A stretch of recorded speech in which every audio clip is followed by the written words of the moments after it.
గృహవాస్తు ఎలాంటిదనగా, పాత ఇండ్లకు కొన్ని మార్పులు ఇచ్చినప్పుడు కొన్ని సవరణలు సౌమ్యముగా వెంటనే ఫలితం ఇచ్చును.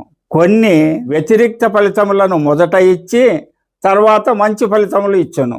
ఉదాహరణము, నైరుతి సరిహద్దుపై నిర్మాణము ఉండి దోషము కలిగించుచుండెన అట్టి సరిహద్దు దోషము తొలగించిన వెంటనే దోషము కలిగించి తదుపరి నిదానముగా శుభములనిచ్చును. అలాగే ఈశాన్య సరిహద్దు మూయట వలన అనర్థములు కలుగును.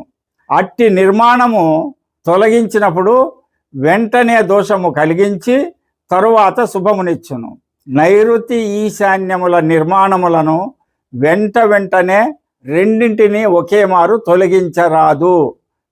కొద్దిగా పైకప్పు తొలగించి తరువాత నిదానముగా నిర్మాణములను తొలగించుకున్నా ఖచ్చితంగా దోషాలను సవరిస్తే మంచే జరుగుతుంది, కానీ చెడు జరగదు. కొద్దిగా వ్యతిరేక ఫలితాలు వచ్చినా కొద్దిగా ఓపికగా ఉంటే తప్పనిసరిగా మంచి ఫలితాలు పొందుతారు అని విశ్వకర్మ వాస్తు శాస్త్రం నందు తెలియజేశారు.